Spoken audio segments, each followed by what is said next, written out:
जय हिंद बच्चों, सीखो प्लस क्लासेस में आपका स्वागत है। आज हम वर्ग नवम के वार्षिक एग्जाम 2026 जो हुआ है, जिसका कोड 101 है, उसके ऑब्जेक्टिव 1 से 50 प्रश्नों के ऑब्जेक्टिव का सॉल्यूशन हम आपको बता रहे हैं। चूंकि आपको इसका सॉल्यूशन एक दिन पहले मिल गया होगा, बहुत सारे चैनल पर आपको दिख गया होगा, जो कानूनन सही नहीं है, ठीक है ना। तो बच्चों हमेशा याद रखिएगा कि एग्जाम देने के बाद ही इसका मिलान करें, ठीक है। तो आइए हम चलते हैं पहला क्वेश्चन से बिना समय गवाए, ठीक है। तो चलिए पहला क्वेश्चन से हम लोग चलते हैं बिना समय गवाए। देखिए पहला क्वेश्चन है, निम्न से कौन शब्द शुद्ध है? शुद्ध शब्द कौन है? तो शुद्ध शब्द कौन है? व्यावसायिक, ठीक है, व्यावसायिक, ऑप्शन बी हो जाएगा। दूसरा नंबर क्वेश्चन है कि निम्न में से कौन अशुद्ध शब्द है? तो अशुद्ध शब्द कौन है? चातुर्यता, ऑप्शन क्या हो जाएगा? ए। तीसरा क्वेश्चन है, निम्न में से कौन द्विगुण व्यंजन है? द्विगुण व्यंजन कौन है? द्विगुण को व्यंजन कौन सा आपका? ढ, ऑप्शन क्या हो जाएगा? बी। क्वेश्चन नंबर हम 4 चलते हैं। 4 कह रहा है किताब शब्द का वर्ण विच्छेद क्या है? किताब शब्द का वर्ण विच्छेद बता पूछ रहा है, तो क्या होगा? क जोड़ ई जोड़ त जोड़ आ जोड़ ब जोड़ अ, ऑप्शन क्या हो जाएगा आपका? बी। किताब का वर्ण विच्छेद क्या हो जाएगा? Option B. क्वेश्चन नंबर 5, निम्न में कौन ह्रस्व स्वर है? ह्रस्व स्वर कौन है? तो ह्रस्व स्वर कौन है आपका? ऊ, ऑप्शन क्या हो जाएगा? डी। क्वेश्चन नंबर 6, वर्णों के क्रमबद्ध उच्चारण समूह को क्या कहते हैं? तो वर्णों के क्रमबद्ध उच्चारण समूह क्या कहते हैं? वर्णमाला, ऑप्शन क्या हो जाएगा आपका? सी हो जाएगा, ठीक है। क्वेश्चन नंबर 7, छंद शास्त्र में ह्रस्व मात्रा को क्या कहते हैं? तो छंद शास्त्र में ह्रस्व मात्रा को क्या करते हैं? ऑप्शन ए लघु कहते हैं, ठीक है। क्वेश्चन नंबर 8, चौबे का स्त्रीलिंग रूप है? चौबे का स्त्रीलिंग रूप क्या है? तो चौबे का स्त्रीलिंग रूप चौबाइन, ऑप्शन क्या हो जाएगा? बी। झ का उच्चारण स्थान है, तो झ का उच्चारण स्थान क्या है? ऑप्शन बी हो जाएगा तालु, ठीक है ना, चवर्ग जिसको बोलते हैं। निम्न में से कौन अंतःस्थ व्यंजन है? अंतःस्थ व्यंजन कौन सा? तो अंतःस्थ कौन सा? ऑप्शन ए, यह एक अंतःस्थ व्यंजन है। क्वेश्चन नंबर 11, निम्न में से कौन उष्ण व्यंजन नहीं है? तो कौन सा है? ग एक उष्ण व्यंजन नहीं है, ठीक है, ऑप्शन हो जाएगा बी। 12, हिंदी में अनुनासिक वर्णों की संख्या कितनी है? तो हिंदी में अनुनासिक वर्णों की संख्या कितनी है? 5 है, ऑप्शन क्या हो जाएगा आपका? सी हो जाएगा। 13, एक ध्वनि जब दो व्यंजनों से संयुक्त हो जाए तब वह कौन ध्वनि कहलाती है? तो वो कौन सी ध्वनि कहलाती है? संपृक्त, ठीक है ना, कौन होगा? ऑप्शन आपका बी हो जाएगा, ठीक है। क्वेश्चन नंबर 14, जगदानंद शब्द किस संधि का उदाहरण है? तो जगदानंद शब्द किससे उदाहरण है? व्यंजन संधि का, ऑप्शन क्या हो जाएगा आपका? सी। क्वेश्चन नंबर आपका 15, शयन का संधि विच्छेद बताइए। शयन का संधि विच्छेद से जोड़ना, ऑप्शन क्या हो जाएगा? सी। क्वेश्चन नंबर 16, दिग्गज का संधि विच्छेद बताइए। दिग्गज का दिक जोड़ गज, दिग्गज, ठीक है ना, ऑप्शन क्या हो जाएगा आपका? ए। 16 का हो जाएगा ए। 17 नंबर क्वेश्चन है, सदैव का संधि विच्छेद है, तो सदैव का है सदा जोड़ एव, ऑप्शन क्या हो जाएगा? सी। क्वेश्चन नंबर 18 का है, काला सागर किस संज्ञा का उदाहरण है? तो काला सागर किसका संज्ञा का उदाहरण है? व्यक्तिवाचक संज्ञा का, ऑप्शन हो जाएगा आपका डी। क्वेश्चन नंबर 19 आपसे बोला है कि जुलाहा किस संज्ञा का उदाहरण है? क्वेश्चन नंबर 19, जुलाहा किस संज्ञा का उदाहरण है? तो किसका है आपका? जातिवाचक संज्ञा, ऑप्शन क्या हो जाएगा? सी।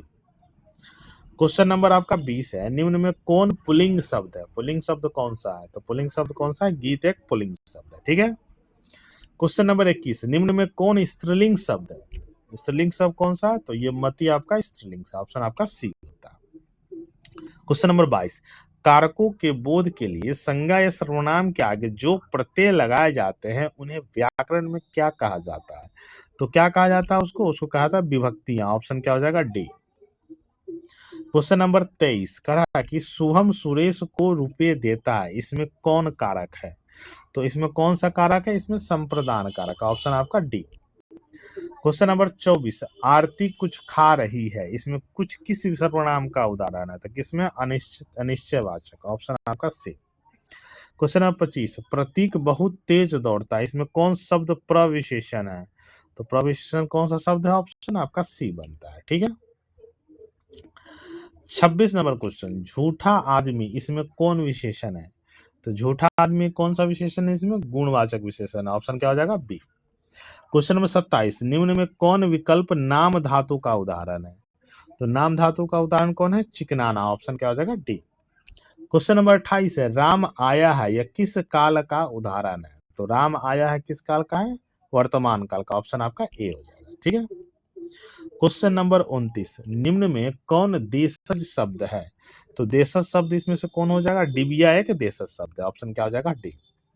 क्वेश्चन नंबर 30, निम्न में कौन तत्सम शब्द है? तो तत्सम शब्द कौन सा है? ए वत्स। ठीक है। 31, निम्न में कौन तद्भव शब्द है? तो तद्भव शब्द कौन हो जाएगा? हल्दी एक तद्भव शब्द है। ऑप्शन क्या हो जाएगा? डी। 32, आक्रोश शब्द में उपसर्ग है। आक्रोश शब्द में कौन सा उपसर्ग है? आ उपसर्ग है। तो ऑप्शन क्या हो जाएगा? बी। अनमोल शब्द में उपसर्ग है। अनमोल शब्द में कौन सा उपसर्ग है? तो अनमोल में क्या है? अनुपसर्ग है। तो ऑप्शन क्या हो जाएगा? ए। क्वेश्चन नंबर 34, परिणाम शब्द में उपसर्ग है। तो परिणाम शब्द में कौन उपसर्ग है? परि। ऑप्शन क्या हो जाएगा? ए।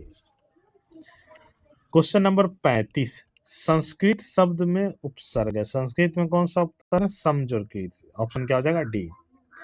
त्यागी शब्द में प्रत्यय है। तो त्यागी शब्द में कौन सा प्रत्यय हो जाएगा? ई प्रत्यय। ऑप्शन क्या हो जाएगा? सी।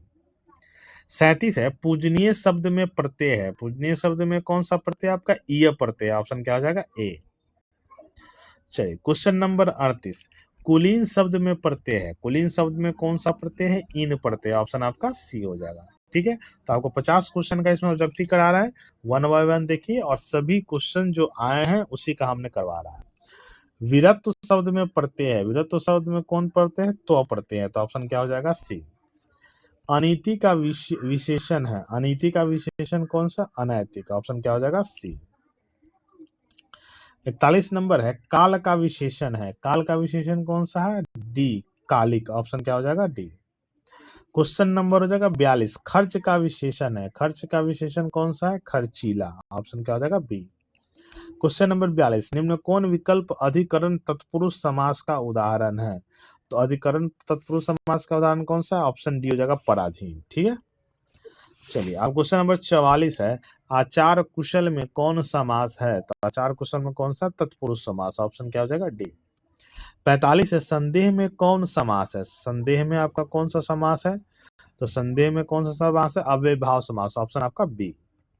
46, यथाशीघ्र में कौन समास है? तो देखिए यथाशीघ्र में कौन सा समास है आपका? अव्ययभाव समास। ऑप्शन क्या हो जाएगा? सी।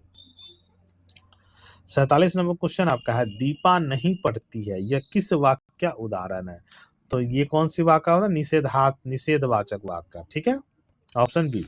48 नंबर, तुम पढ़ते तो मैं भी पढ़ता यह किस वाक्य का उदाहरण है?